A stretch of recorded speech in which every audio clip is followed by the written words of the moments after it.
Chapter 2 Bananas, Oubliettes, and Salt. There are a few rules that every changeling should know, especially a queen. Always have an exit plan. Don't hiss in public. Check yourself for mites at least once a day. And never, but never catch feelings for your food. Missing Cadence was stupid. In just a few months I would have her in my grasp, and I could spend all the time with her that I wanted.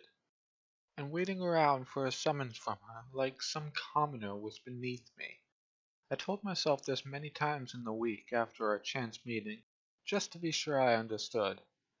In the brood pits, laughing at a joke I'd remembered.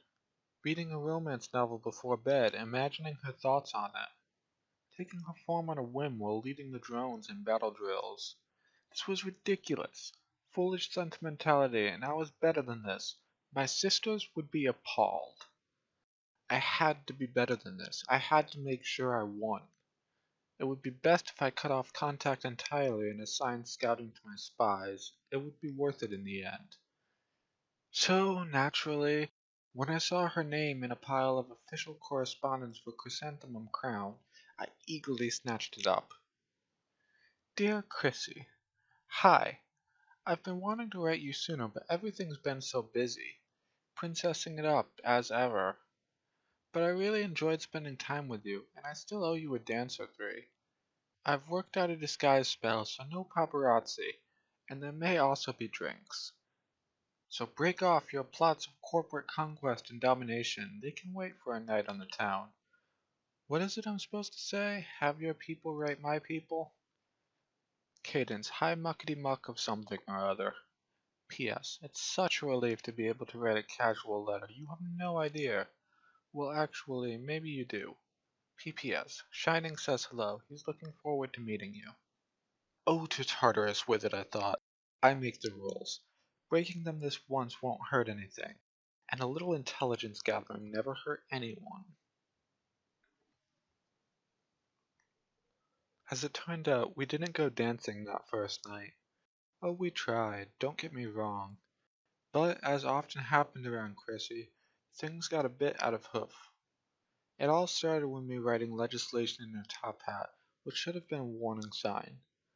I was scribbling away at the fourth draft of an education reform proposal. Most of equestrian higher education relied on apprenticeships and a formalized system of paid internships. It was a good idea in theory, matching up young talent with work experience in a relevant industry, but an unintended side effect was that most accredited academic institutions in Equestria were the schools of unicorn magic, with add-on departments in other fields like history and alchemy. The net result was a strong racial bias among academic professionals, researchers, and engineers. It was well past time some pony did something about that. Shining had been a treasure helping with this research and was busily proofreading the pages as I finished them when the doorbell rang. It was at this point that I realized we had both lost track of time, and that I had gotten only as far in preparation for the night out as putting on a hat. As I walked down the street towards Cadence's house, I couldn't help but see what she meant when she said Celestia was held in higher regard. Oh, I knew she had chosen to live in an upper city mansion rather than stay in the palace, despite Celestia's repeated offers. But what I couldn't help thinking in person was how normal it was. When you hear the words royal estate, a particular image forms. You imagine sprawling acreage, priceless art, a tasteful seraglio, a garden with the petrified bodies of your enemies, the usual trappings. Cadence's mansion was small, verging almost on quaint. I got a good look at it as I walked to the door.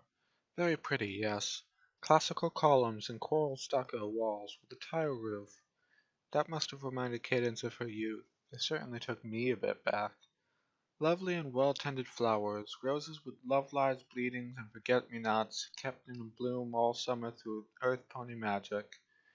Morning glory, too, for some reason, sleeping in the evening air. Cozy enough, to be sure, but it could have belonged to any moderately wealthy pony. Not what you'd expect from one of the three most powerful ponies in the land. There wasn't even a guard presence beyond a discreet watch pony across the way. And, of course, her fiancé. I steeled myself as I knocked on the door. I had met Cadence and, with no preparation, interacted with her without suspicion, even somehow befriended her. But Shining Armor was the captain of the Royal Guard. I would have to be constantly on guard around him, make sure my disguise was flawless. A unicorn mare in a maid outfit opened the door, and I beheld a scene of chaos.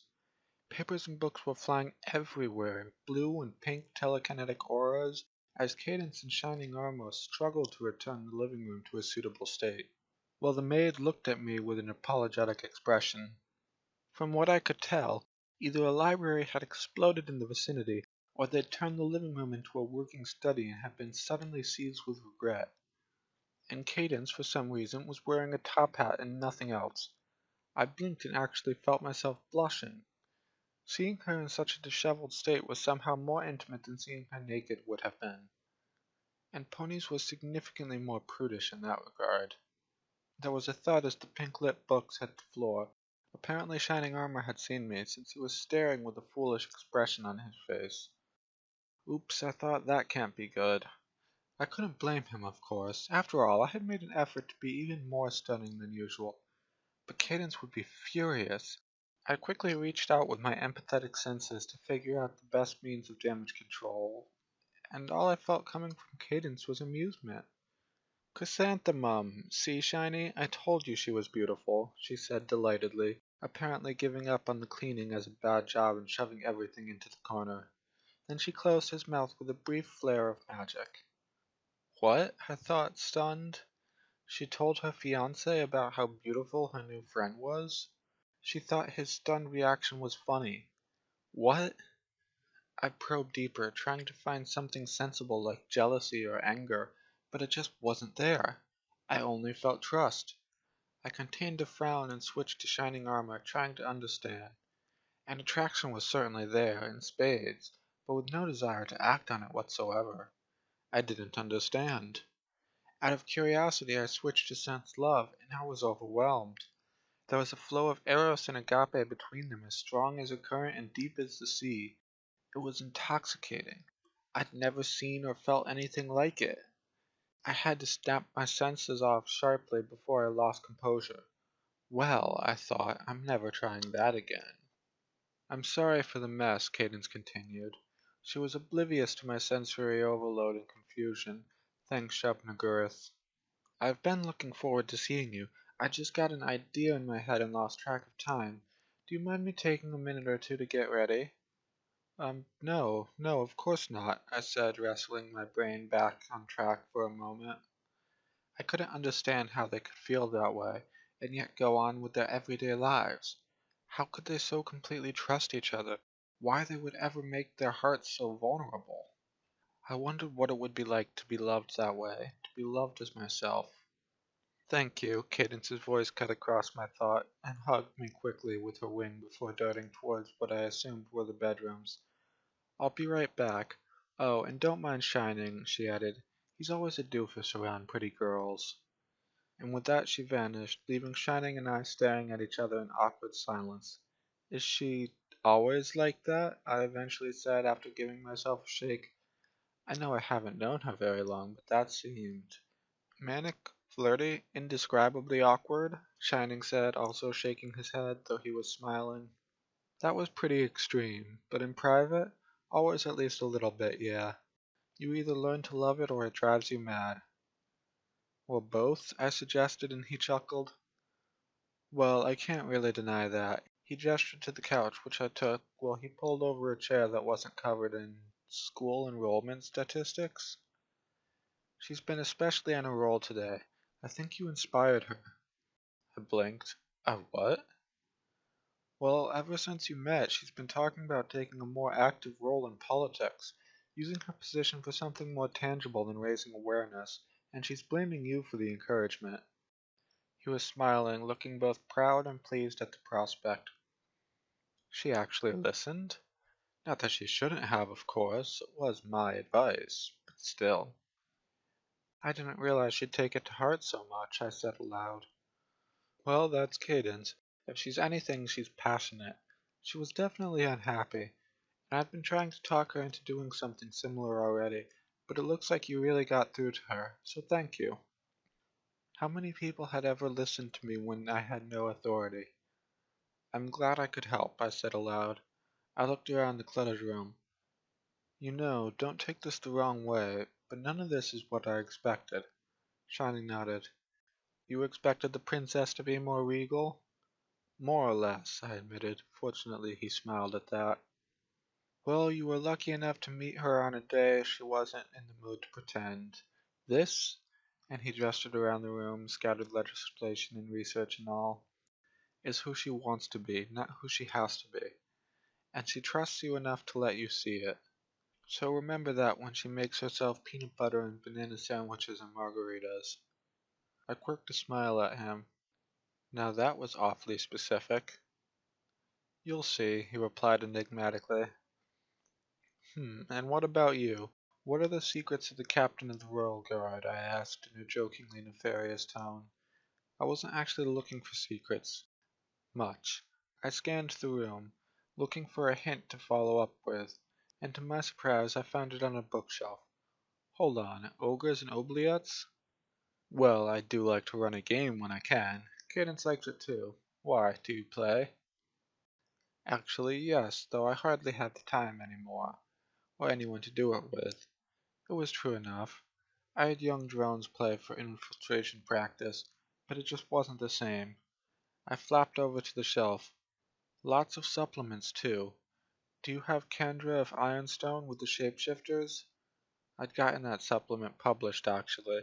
It was never that popular, but misinformation on changelings never hurt. By the time Cadence emerged, looking unfairly hot in a red and black ladybug dress, Shining and I were chatting away about the travesty of 4th edition and the many horrible deaths in the Tomb of Horrors. She didn't say anything, just smiled fondly and summoned a few bags of dice. It was all downhill from there. Sire, a word in private. The Unicorn Chancellor pulled me aside in a meeting chamber, looking nervous. The shapeshifters grow ever bolder, sire, he whispered after checking we were alone. If only he knew, I thought. In fact, they're in this room. And with that, the Chancellor's pony gas melted away to reveal the blobby, many-eyed form below. What? I thought as a poison needle rammed me into the chest. I melted to the ground, my own disguise failing and twisting uncontrollably as the knockout poison spread. The last words I heard before I lost consciousness were, well, now I just feel like an idiot. What? I shrieked, glaring at Shining Armor across the table. For his part, he had an insufferable grin. Don't look at me. You're the one who ordered your minions to infiltrate the palace, he said with a smirk. I even rolled their targets randomly. But... And then you never gave them updates on your own plan. How could I find them? They were in disguise. And then you botched your fort save, and didn't even think to question the Chancellor's motives. Of course not, he was my loyal Chancellor. And now you know why everyone hates shapeshifters, he said. I harumphed, but I didn't deny it. At least you aren't dead, and really, he added, given how low level the minions you get from leadership are, you should be proud of them for doing so well. That one might even deserve a promotion. You should have been a changeling with that delivery, I glared. Yeah, Chrissy, don't worry, you'll be fine, said Cadence, far less stoic.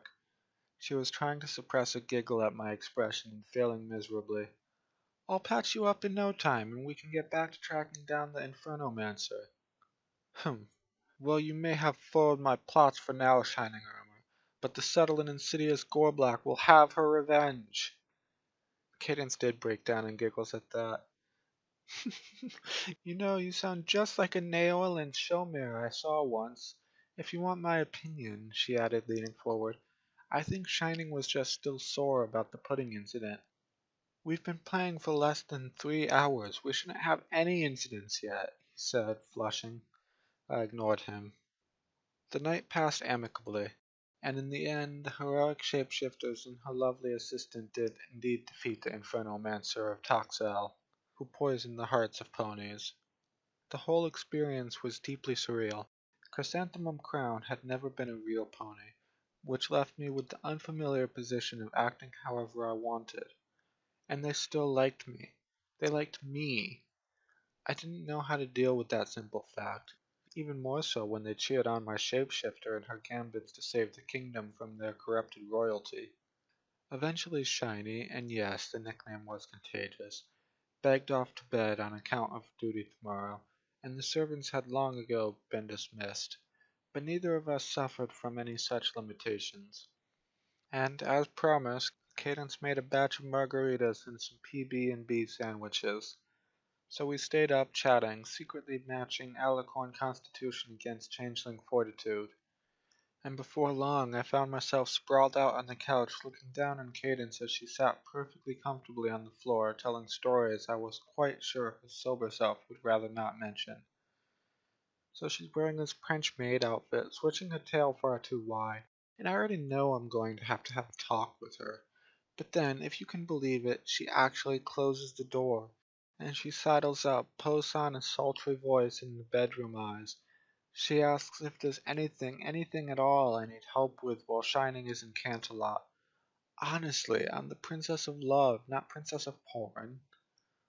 Well, there goes plan number 3, I thought. I'll tell you what I should have done. I should have told her that yes, there was, and to lock the door. Then I would have told her to not let any punny in, done an illusion of teleport summoning Shining, and dragged it to the bedroom, with sound effects.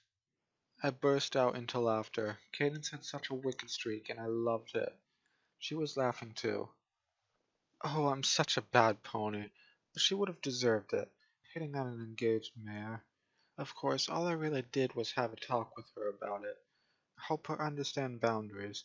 It's hard being one of the good guys. Yes, a terrible naughty pony you are for having such thoughts. I'll bet you had Shining properly punish you for that. Oh, did I ever, she said, then gasped and covered her mouth at what had slipped out. Oh, I did not just say that. Please tell me I did not just say that out loud. Didn't say what? I answered with a wink and had another sip. She was so beautiful, I thought, looking down at her, and so cute when she was flustered, especially still wearing that ladybug dress, and with those ridiculous sandwiches of hers. I could feel a happy glow and a shimmer dancing through me, strutting at my chest and darting far lower. Oh no. Oh no, oh no. I felt this too often in others to not recognize it myself. There was no way I could let myself start falling for the princess. By the old ones, I was planning to kidnap her and invade her home. I had to get out of here.